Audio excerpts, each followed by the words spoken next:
Okay. Good morning, colleagues. October is Domestic Violence Awareness Month in the city of Los Angeles, and there's probably never been a time when domestic violence has been as much on the minds of the American public as it is right now, because of all the news of what's been happening with football players and news in the NFL. But most domestic violence doesn't get that much attention. Most domestic violence doesn't get that much coverage. Very rarely do you have domestic violence that is caught on videotape, that is played on the evening news, that is the subject of coverage in the sports pages. Most of domestic violence is quiet and insidious, taking an emotional and psychological as much as a physical toll.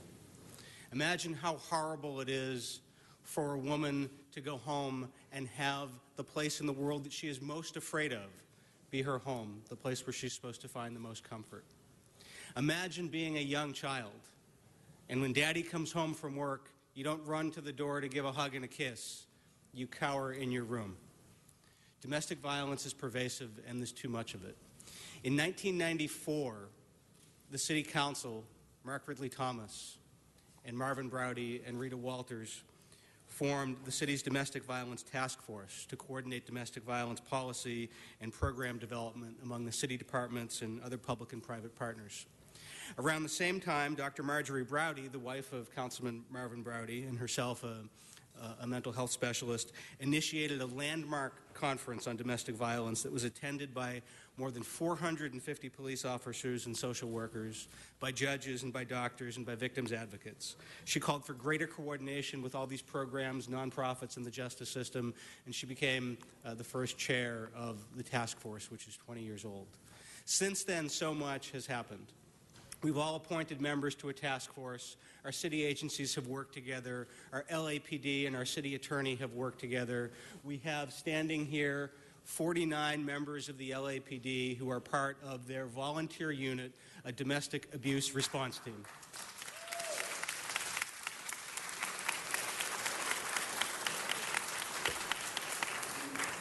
They're all going to be honored individually up in the Bradley Tower after this ceremony. We're also going to give a certificate this morning to the winner of this year's Marjorie Browdy Award. But before we do that, I'd like to hear from my colleague, Mr. Blumenfield, and our city attorney, Mr. Feuer.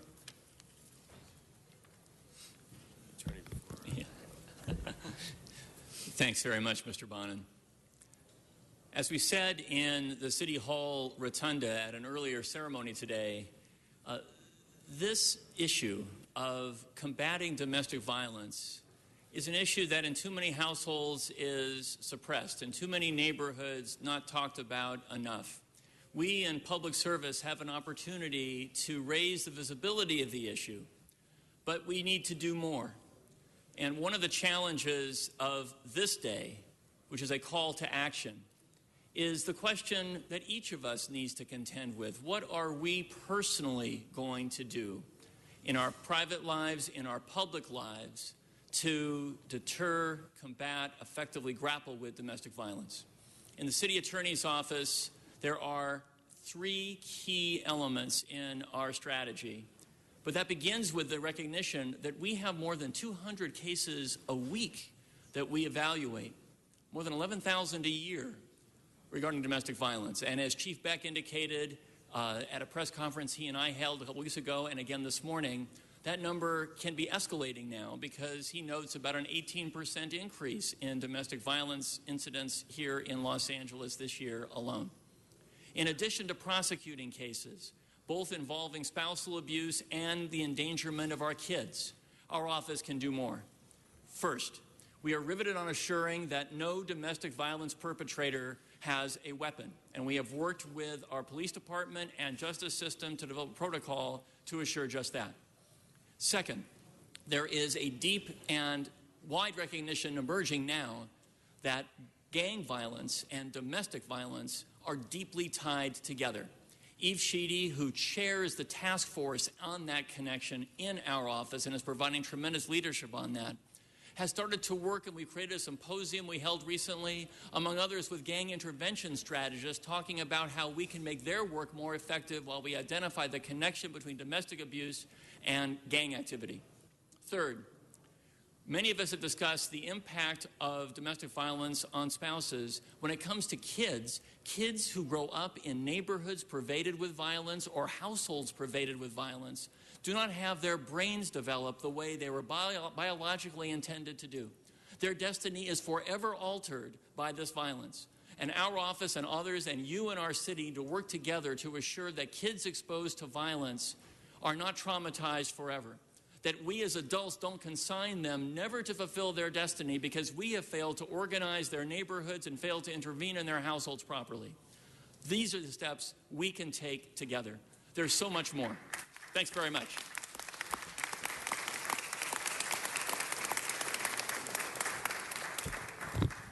Thank you, Mr. City Attorney, and thank you, Mr. Bonin, for putting this together and shining a spotlight on this very important issue. I mean, domestic violence is an issue that affects all of us. It's one I've been working on for many years when I was in the legislature, both holding domestic violence summits and did a series of bills on this issue. But it's also one we need to think about because the numbers on domestic violence are actually up, not down. Crime overall is down, but domestic violence is up. Part of that is because people are becoming more aware and reporting more, and that's the good side, is that people are reporting it. Because it is about awareness, and that's what this month is about. It's about bringing awareness, making sure that we talk not only with our daughters about it, but with our sons and our daughters, and our friends and our neighbors. Domestic violence is an issue that does not know race, creed, color, ethnicity, or geography. Everywhere you can find incidents of this. In my own district, sadly, around this time last year, I got a call from a friend whose sister was murdered in my district because of domestic violence.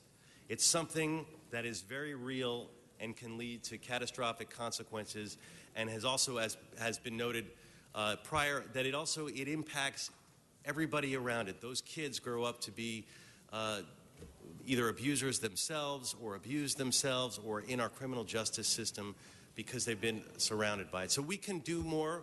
The whole I can, we can, which is sort of the mantra of the day. And I just want to end by saying I can, we can, together we can make a difference. Thank you.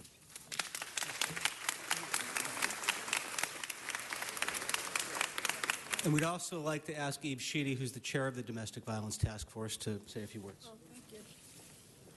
Good morning. My name is Eve Sheedy. I'm chair of the Domestic Violence Task Force, and I am counsel for domestic violence policy at the Los Angeles City Attorney's Office. I just want to say a couple of things. We are your coalition. You're the City Council's coalition. And we're made up of representatives from both government and local domestic violence agencies throughout the city. We presented the Dr. Marjorie Browdy Award today to A Window Between Worlds, and importantly, we honor the brave men and women of the Los Angeles Police Department who have gone above and beyond in dealing with domestic violence. I do want to connect domestic violence to some of the other issues or all of the other issues that you deal with as a council. A majority of homeless women are domestic violence victims, and approximately 63% of those women have experienced domestic violence. The rate of interpersonal violence among HIV positive women was double the national rate. As City Attorney mentioned, children exposed and are victimized by violence at home often join gangs because they're looking for a family. 1 in 10 high school students has been purposefully hit, slapped, or physically hurt by a boyfriend or girlfriend, and children exposed to violence do not grow up or thrive as children who live in peace. As mentioned, the rate of domestic violence reports has gone up 18% in this city. To a large degree, we all rely on domestic violence agencies to address that increase.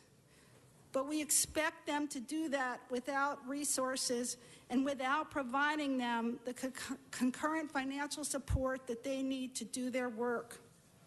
In fact, the domestic violence service providers of this city have had their funding decreased, and it continues to be decreasing. This is not tenable, and it's not fair. We know that the council recognizes that domestic violence is an important issue, but we ask you to recognize and support all of us that work to end domestic violence, and that includes the police who are here, the city attorney's office, and the service providers, not just today, but every day, so that next year, instead of talking about an increase, we can talk about how we successfully collaborated to bring those numbers down. And I just want to...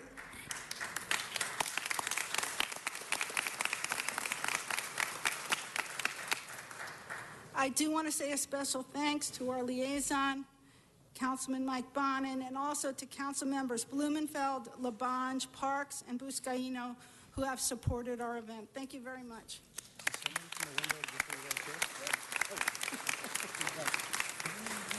So, colleagues, I mentioned so much of this work got started 20 years ago by Dr. Marjorie Browdy. Every year, the task force gives an award in her name. This year, I'm proud that it's a Venice-based organization that is getting the award. A Window Between Worlds is an organization based in Venice which helps give voice to the victims and the survivors of domestic violence to express themselves through art. They launched and they created the I Can, We Can campaign, which uses handprints in order to deliver a message about domestic violence. Some of their work is actually on display at the far end of the bridge today near the controller's office, and I'm going to be inviting them to make a display in my field offices as well. I'd like to present them with their certificate here today. Thank you.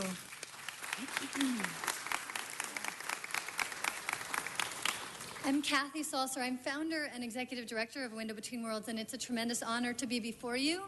I accept this on behalf of all of the leaders. There are 300 leaders in 8 districts throughout the city, leading art as a healing tool and a window of safety. As you've heard, domestic violence is one of the most difficult things to speak about and to create change. And so art becomes a window of safety that enables transformation. And it is the leaders in districts throughout Los Angeles making this happen on the front lines every day. We are so grateful that art is part of transforming trauma. Thank you for this. Thank you.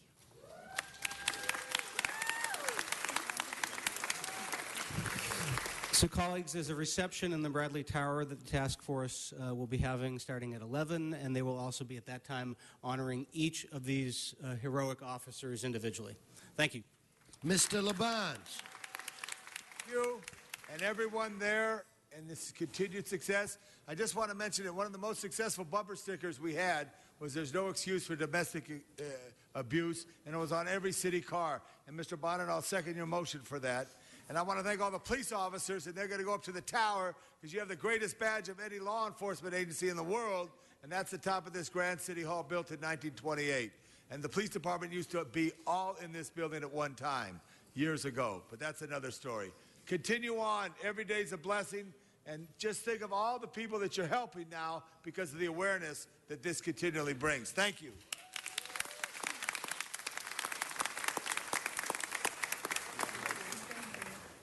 Thank you all so very, very, very much.